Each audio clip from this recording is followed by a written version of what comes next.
Hello students, आप लोगों का नवंबर महीने का असाइनमेंट का टॉपिक है साझेदारों की सेवानिवृत्ति और मृत्यु। इसके अंतर्गत हम देखेंगे साझेदारों की सेवानिवृत्ति।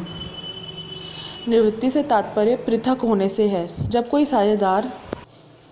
साझेदार किसी कारणवश फर्म से अलग हो जाए या निवृत्ति या पृथक हो जाए तो इसे ही साझेदार की निवृत्ति कहते हैं। साझेदारों की सेवानिवृत्ति से आशय साझेदारी का अस्तित्व समाप्त होने व फर्म को जारी रखने वाले साझेदारों के बीच एक नई साझेदारी का जन्म होने से है। इसके अंतर्गत जब कोई साझेदार अपनी सहमति से फर्म से अलग होना चाहे या पृथक होना चाहे किसी कारणवश, या फिर वह अपने साझेदारी समाप्त करना चाहे तो इसे ही सेवानिवृत्ति कहते हैं। या साझेदारी के अंतर्गत विभिन्न साझेदार इसके लिए सहमत हो जाए कि जो एक साझेदार अलग होना चाहता है उसे अलग होने दें। फिर उसके बाद है कि साझेदारों के निष्कासन का अर्थ। ये हमारा दूसरा मेन टॉपिक है। निष्कासन के अंतर्गत यदि कोई साझेदार साझेदारी ठहराव के विरुद्ध कार्य करता है तो बाकी साझेदारों की सहमति से उसे लिखित नोटिस देकर फर्म से निकाला जा सकता है। इसे ही साझेदारी का निष्कासन कहा जाता है। अगर कोई साझेदार साझेदारी के विरुद्ध कोई कार्य कर रहा है, जैसे कि साझेदारी पर उसका प्रभाव पड़ रहा है, साझेदारों पर उसका प्रभाव पड़ रहा है, तो इससे बाकी साझेदार अपनी सहमति से उसे लिखित नोटिस देकर के उसे अलग कर सकते हैं। फिर इसके बाद अगला हमारा मेन टॉपिक है नफ़े एवं प्राप्ति का अनुपात। फर्म में किसी साझेदार की निवृत्ति या मृत्यु होने पर किसी विशेष अनुबंध के अभाव में निवृत्ति या मृतक साझेदार का भाग शेष साझेदार परस्पर उसी अनुपात में बांटेंगे जिस अनुपात में वे पूर्व में बांटते थे। उसे ही नफ़े का अनुपात कहा जाएगा। इसका सूत्र है नफ़ा इज इक्वल टू नया भाग माइनस पुराना भाग। ठीक है। इसके बाद हम देखेंगे त्याग के अनुपात तथा नफ़े के अनुपात में अंतर। यह आपका मोस्ट आईएमपी क्वेश्चन है। ये बुक में आप लोगों को दिया हुआ है त्याग के अनुपात तथा नफ़े के अनुपात में अंतर। इसे आप प्रिपेयर करेंगे। यह आईएमपी क्वेश्चन है। इसी से रिलेटेड आइए हम एक क्वेश्चन देखते हैं। ABC एक फर्म में क्रमशः 5:3:2 के अनुपात में साझेदार है। B फर्म से अवकाश ग्रहण करता है तथा A और C क्रमशः 2:1 के अनुपात में B का भाग प्राप्त करते हैं। A तथा C का नया अनुपात क्या होगा? हम देखेंगे कि A का मतलब B A को कितना देगा अपने अनुपात का। तो A का 2/3। A का नया अनुपात कितना है? 2/3। 2 + 1 करेंगे 2/3। और B का भाग कितना है? 3/10। तो 2/3 और 3/10। इसका लसन निकालेंगे आएगा 30। इससे इसका इंटू करेंगे आएगा 6/30। फिर C का भाग B कितना देगा? 1/3 इसका नया भाग। फिर B का भाग B के भाग का 1/3 यानी कि 3/10। अब A का नया भाग क्या होगा? उसका पुराना भाग 5/10 और उसका नया भाग 2/10। इनको प्लस करेंगे तो आएगा 7/10। और C का नया भाग C का पुराना भाग 2/10 प्लस अभी उसका नया भाग निकला 1/10। इसको प्लस करेंगे हमारा आएगा 3/10।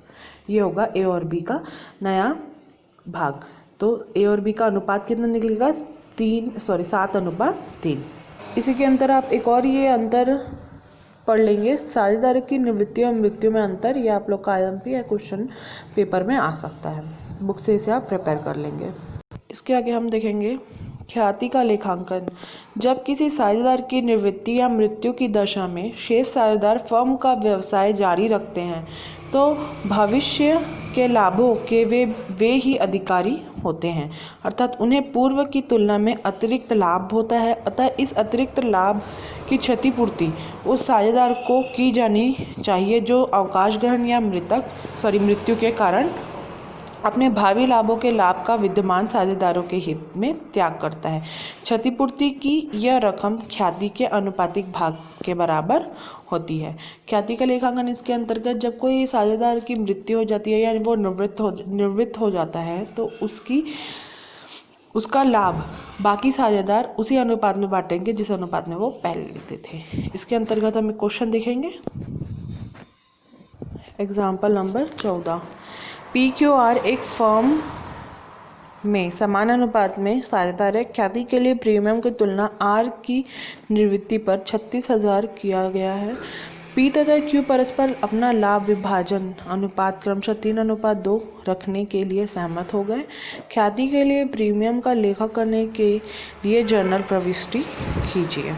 ठीक है, इनकी मूल्यांकन आर निवृत्ति 36,000 में कर रहा है। सबसे पहले हम देखेंगे कि किसको कितना मिल रहा है, क्या त्याग कितना है और नफ़ा कितना है। तो पहले पी का देखेंगे। ठीक है, पी का नया रेशियो कितना है, 3/5 यहाँ पे दिया हुआ है और उसका पुराना अनुपात नहीं दिया हुआ है, तो हम उसे एक अनुपात हम समझेंगे कि इन तीनों का अनुपात 1:1 के 1 यानी कि बराबर के अनुपात में है।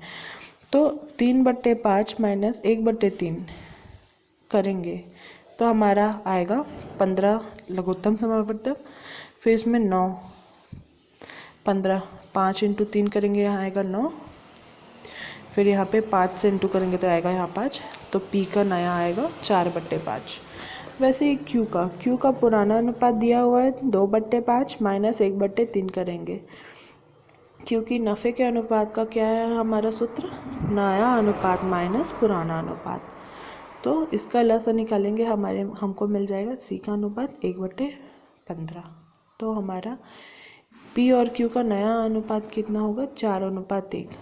ठीक है, फिर अब हम इसमें ख्याति की गणना करेंगे। 36,000 रुपये कुल आर का मूल्यांकन प्रीमियम, ख्याति के लिए प्रीमियम का मूल्यांकन आर की निवृत्ति पर 36,000 किया गया। तो 36,000 का 1/3 भाग निकालेंगे हम ख्याति के लिए, तो हमारा निकल जाएगा 12,000 रुपये।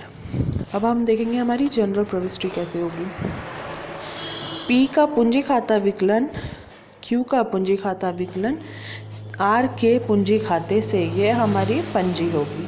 ठीक है, अब हम उस 12,000 को कितने अनुपात, 4:1 के अनुपात में बांटेंगे तो हमारा आ जाएगा 9,600 और 2,400।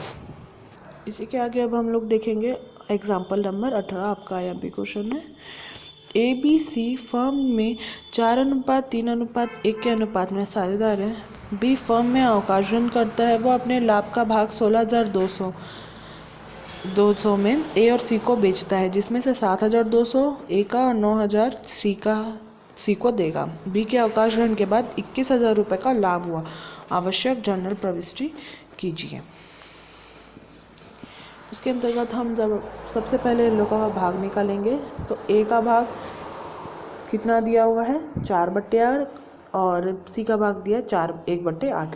बी का शेयर कितना है, 3/8। तो ए को कितना मिलेगा, 3/8। कितना यहाँ पे टोटल बोल रहा है, 7,200 वो देगा बोल रहा है, और खुद कुल लाभ उसका कितना है, 21 कुल अपने लाभ का कुल लाभ कितना है उसका 16,200, जिसमें से वो ए को कितना दे रहा है, 7,200। ठीक है, और सी को कितना 3/8 का, क्योंकि बी का भाग है 9,000 और 16,200 का।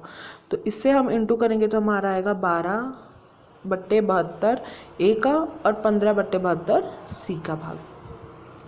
फिर इसके अंतर्गत कितना कितना मिल रहा है, ए का अनुपात होगा 12 अनुपात और सी का अनुपात होगा 15। इसे हम छोटे रूप में लिखेंगे तो 4:5। अब देखेंगे ए का नया रेशियो क्या निकलेगा, तो 4/8 जो उसका पुराना रेशियो है उसमें प्लस करेंगे उसका 12/72 नया रेशियो, तो उसे नया अनुपात मिलेगा 48/72। और न्यू रेशियो सी का कितना निकलेगा, 1/8 उसका पुराना भाग है, उसमें हम प्लस करेंगे उसके नया भाग, तो हमें मिल जाएगा उसका नया भाग जितना उसको प्राप्त होना है 24/72।